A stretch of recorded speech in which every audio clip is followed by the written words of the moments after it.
Hello friends, welcome to my YouTube channel. दोस्तों आज हम करेंगे ईवीएस का प्रैक्टिस सेट, जिसमें कि हम लोग करेंगे पूरे 15 क्वेश्चन। दोस्तों तो अगर वीडियो आपको पसंद आए दोस्तों तो वीडियोस को लाइक करें, दोस्तों के साथ शेयर करें और आगे ऐसी वीडियोस देखने के लिए चैनल को सब्सक्राइब करें और बेल आइकन को भी प्रेस कर लें, ताकि जैसे वीडियो अपलोड हो तो आपके पास नोटिफिकेशन सबसे पहले जाए।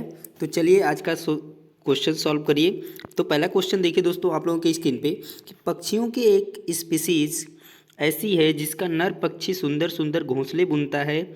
मादा पक्षी उन सभी घोंसलों को देखती है, उनमें से वह उसे चुनती है जो उसे सबसे अच्छा लगता है और उसी में अंडे देती है।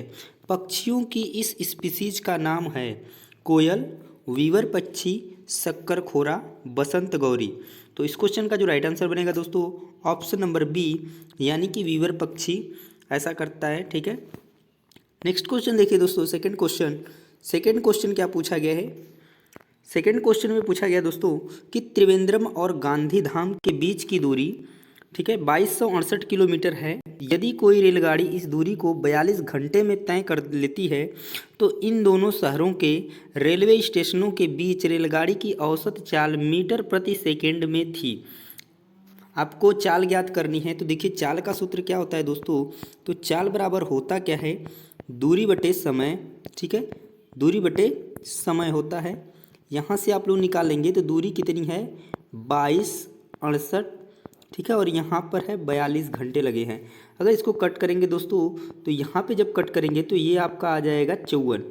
ठीक है, कितना आ जाएगा आपका आ जाएगा 54। अब देखिए ये तो आ गया आपका किलोमीटर प्रति घंटे में, पर आपको पूछा है मीटर प्रति सेकंड में। तो उसके लिए आपको करना क्या होता है, तो आप 54 में गुणा कर दीजिए 5/18 को। ठीक है, 5/18 से गुणा करेंगे तो 18 से कट जाएगा, 18 हैं 54, 3 बार में, और 3 का 5 में गुणा हो जाएगा तो 3 5 15। इस तरीके से आ जाएगा 15 मीटर प्रति सेकेंड। तो इस क्वेश्चन का जो राइट आंसर बन जाएगा दोस्तों ऑप्शन नंबर 4 बिल्कुल सही हो जाएगा इस क्वेश्चन के लिए। चलते हैं अगले क्वेश्चन की तरफ। क्वेश्चन नंबर 3 क्या पूछा गया है दोस्तों। क्वेश्चन नंबर 3 में पूछा गया है कि 3 राज्यों का ऐसा समूह जिनके किसी किनारे पर अरब सागर है कौन सा है। यानी उन समूह को बताना है कि जिन जिन राज्यों से अरब सागर क्या कर रहा है, टच करता है। केरल, कर्नाटक, महाराष्ट्र, ठीक है, पहला ऑप्शन। दूसरा केरल, कर्नाटक, आंध्र प्रदेश, उड़ीसा, आंध्र प्रदेश, महाराष्ट्र, केरल और पश्चिम बंगाल। दोस्तों बता दें इस क्वेश्चन का जो राइट आंसर मिलेगा केरल, कर्नाटक और महाराष्ट्र, जो कि इस साइड में आपको देखने को यहाँ पे केरल मिल जाता है। ठीक है, और बीच में यहाँ पे कर्नाटक और ऊपर महाराष्ट्र, जो कि अरब सागर में क्या है, तीनों के तीन जो सीमाएँ टच करती हैं। इस तरीके से इस क्वेश्चन का राइट आंसर ऑप्शन नंबर ये बिल्कुल सही हो जाएगा। अगले क्वेश्चन की तरफ चलते हैं। Question number 4। क्वेश्चन नंबर 4 में पूछा गया है कि निम्न में से कौन सी ग्रीन हाउस गैस नहीं है। ठीक है, निगेटिव क्वेश्चन है। Methane, carbon dioxide, sulphur dioxide, carbon monodioxide. ठीक है, तो देखिए इसमें मीथेन जो है ग्रीन हाउस गैस है, कार्बन डाइऑक्साइड भी है, कार्बन मोनोऑक्साइड भी है। तो सल्फर डाइऑक्साइड जो होती है दोस्तों ये ग्रीन हाउस गैस नहीं होती है, और इसी वजह से इस क्वेश्चन का जो राइट आंसर बनेगा दोस्तों ऑप्शन नंबर 3 बिल्कुल सही हो जाएगा, क्योंकि नेगेटिव क्वेश्चन पूछा गया है। अगले क्वेश्चन की तरफ चलिए दोस्तों। Question number 5। क्वेश्चन नंबर 5 में क्या पूछा गया है। पूछा गया है कि विद्यार्थियों द्वारा पर्यावरण अध्ययन सीखने का गत्यात्मक, समग्र तथा अनुभवात्मक प्रकृति का उत्तम आकलन किया जा सकता है। किसके द्वारा किया जा सकता है। क्रम निर्धारण मापनी द्वारा, पेन परीक्षा द्वारा, विश्वसनीय आलेखन युक्तियों द्वारा या मौखिक परीक्षा द्वारा। इस क्वेश्चन का जो राइट आंसर बनेगा दोस्तों ऑप्शन नंबर 3 बिल्कुल सही हो जाएगा, विश्वसनीय आकलन युक्तियों द्वारा। इस चीज़ को आप लोग याद रखेंगे। अगला क्वेश्चन देखिए, क्वेश्चन नंबर 6। क्वेश्चन नंबर 6 में क्या पूछा गया है दोस्तों कि वह जंतु कौन सा है जो अपने कानों को अलग अलग दिशाओं में बहुत अधिक घुमा लेता है, जो बाहर की ध्वनि को इकट्ठा करने में उसकी सहायता करता है। तो इसमें कौन सा जानवर है, लंगूर, स्लॉथ, कुत्ता या बाघ। तो इस क्वेश्चन का जो राइट आंसर बनेगा दोस्तों ऑप्शन नंबर 4 बिल्कुल सही होगा, यानी कि बाघ जो है दोस्तों अपने कानों को अलग अलग दिशाओं में बहुत अधिक घुमा लेता है और ध्वनि को इकट्ठा करने में उसकी सहायता करता है, जो कि उसको शिकार के लिए मदद करता है। अगले क्वेश्चन की तरफ चलिए दोस्तों। Question number 7। क्वेश्चन नंबर 7 में पूछा गया है कि पश्मीना ऊन किस जानवर से मिलती है। पश्मीना शॉल के बारे में आप लोगों ने सुना होगा दोस्तों। तो पश्मीना ऊन किस जानवर से मिलती है? भेड़, ऊंट, बकरी, एल्पेका। तो बता दें दोस्तों, पश्मीना जो होती है वो बकरी की एक प्रजाति होती है, पश्मीना बकरी, जिससे कि हमको ऊन मिलता है और उससे शॉल बनाई जाती है, ठीक है, जो कि ठंडी के लिए बहुत ही ज़रूरी होती है, बहुत ही यूजफुल होती है। अगले क्वेश्चन की तरफ चलिए दोस्तों। Question number 8। क्वेश्चन नंबर 8 में क्या पूछा गया है, ध्यान से समझिएगा। इस तरीके के कूट वाले शब्द बहुत इस समय पूछे जाते हैं एग्जाम में, ठीक है। तो आपको ध्यान से इस क्वेश्चन का आंसर देना है। देखिए, पढ़िए ध्यान से। निम्नलिखित में से कौन से रोग मच्छरों से फैलते हैं? मलेरिया, बिल्कुल सही है। निमोनिया नहीं फैलता है। डेंगू और चिकनगुनिया, ये तीनों फैलते हैं, डेंगू, चिकनगुनिया और मलेरिया, जबकि निमोनिया नहीं फैलता है। अतः ये देखिए कि किस कूट में ए, बी और डी, ए, सी, डी दिया गया है।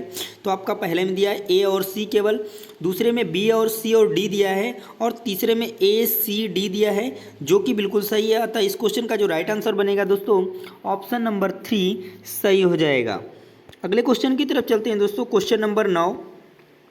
क्वेश्चन नंबर 9 में क्या पूछा गया है? पूछा गया है कि एक ईवीएस की कक्षा को एक खुशगवार कक्षा होना चाहिए। इस संदर्भ में निम्न में से कौन सा कथन सही होगा?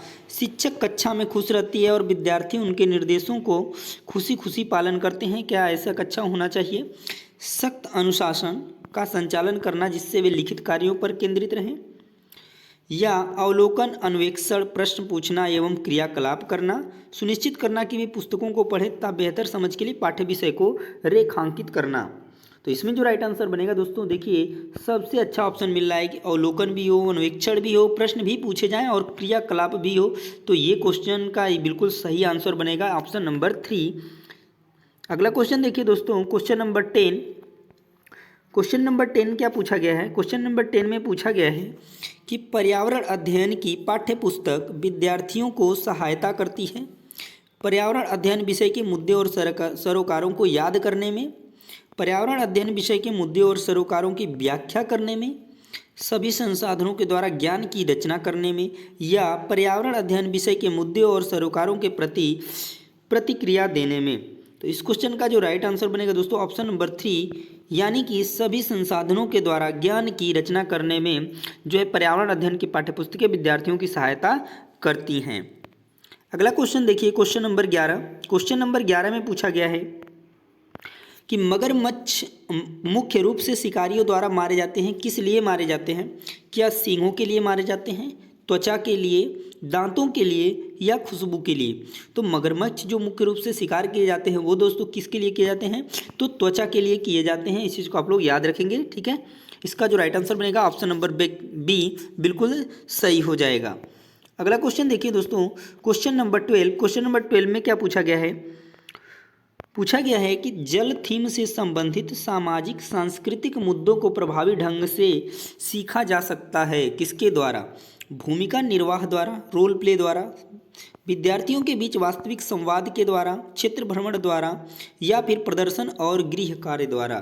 किसके द्वारा जो है सीखा जा सकता है? तो इसमें देखिए आपका ए बिल्कुल सही है, भूमिका निर्वाह द्वारा। विद्यार्थियों के बीच वास्तविक संवाद के द्वारा भी किया जा सकता है।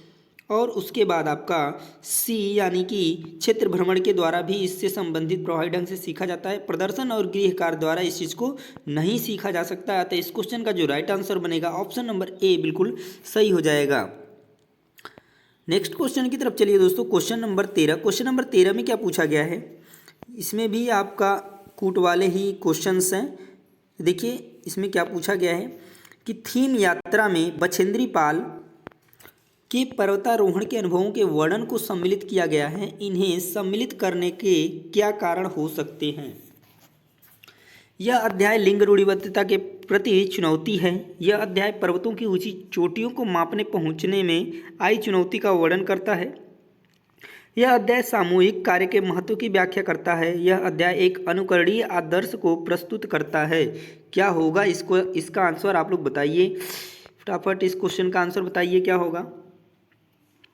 इस क्वेश्चन का जो राइट आंसर बनेगा दोस्तों ABCD, यानी कि यह अध्याय लिंग रूढ़िबद्धता के प्रति चुनौती भी है और ऊंची चोटियों को मापने पहुंचने में आई चुनौतियों का वर्णन करता है और सामूहिक कार्य के महत्व की व्याख्या भी करता है और अनुकरणीय आदर्श को प्रस्तुत करता है।